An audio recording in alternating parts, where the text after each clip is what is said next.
Confessions of an Average Apex Player, Part 1. Aiming.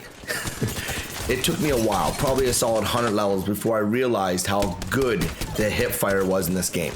When I say that, I mean once you ADS down and you drop back, you'll have better movement and you'll hit a lot more of your shots. The hip fire is actually pretty decent. And it took me a bit of time to get there, and a few people telling me, hey, hip fire, you have way better movement, you'll have a lot more fun, you'll probably win more of your fights. Anyways, took me a bit to get there. Hopefully this helps you guys out. Now follow the channel. Confessions of an Average Apex Player, Part 2. Looting.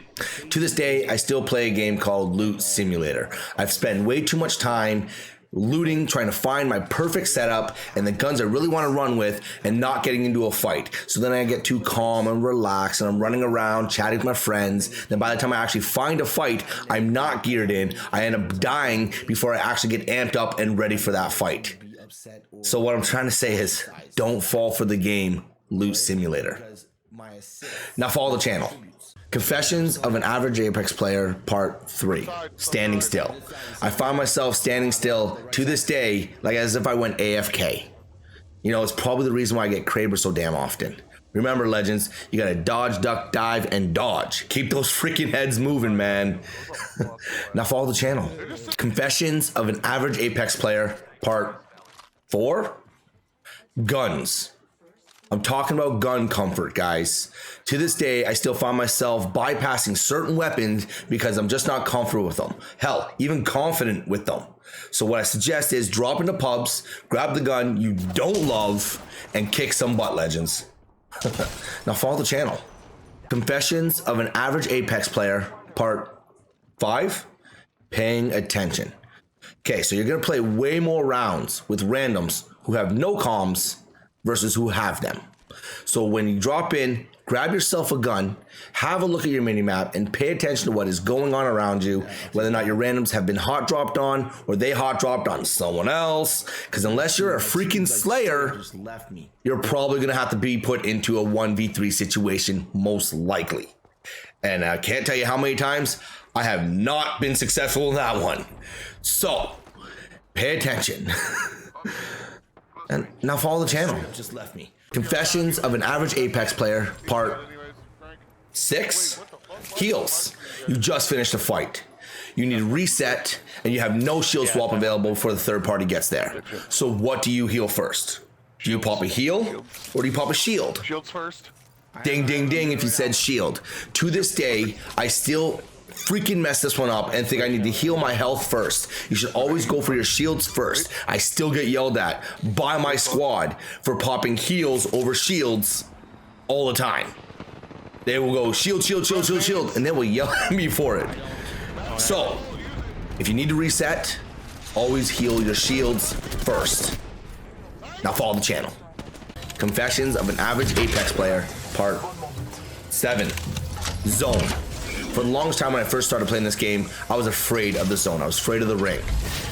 Don't be. You can easily run around in ring 1 and 2 and not take that much damage while you're in there. And you may even catch another team slacking and get yourself some KP. Also, don't be afraid to craft bats and heals while you're in zone for further fights coming up.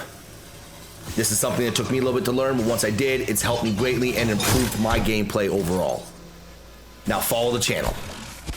Confessions of an Average Apex Player, Part 8. Tacticals and alts.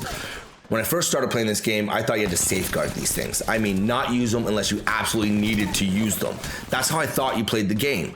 And then I quickly realized, or I believe I quickly realized, that that's not how it goes.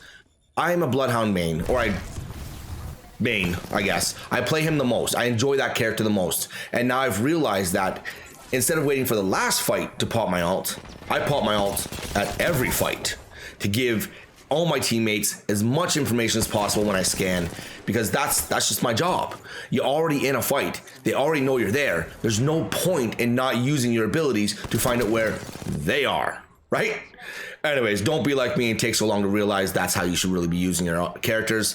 Learn their abilities, learn their tacticals, learn their alts, jump in the fight, have a lot of fun. Now follow the channel. Confessions of an Average Apex Player, Part 9. Comms. Now, when I say comms, I'm talking about the basic ones, something I still struggle with to this day, such as popping a bat, whether or not I'm flanking left or right, how much damage I did when I hit a shot. All these things come into play when giving your teammate or your squad all the information they can have so they can react in the moment. Hope this helps. Now follow the freaking channel. Confessions of an Average Apex Player Part 10, Sensitivity. And I'm not talking about your feelings, I'm talking about your aim and your movement in the game. Now, if you're like myself, where the basic presets did not work well for you, jump in the firing range and play around with the ALCs. I promise you, you will find some results. Now, side note, do not copy someone else's ALCs. They will not give you straight beams.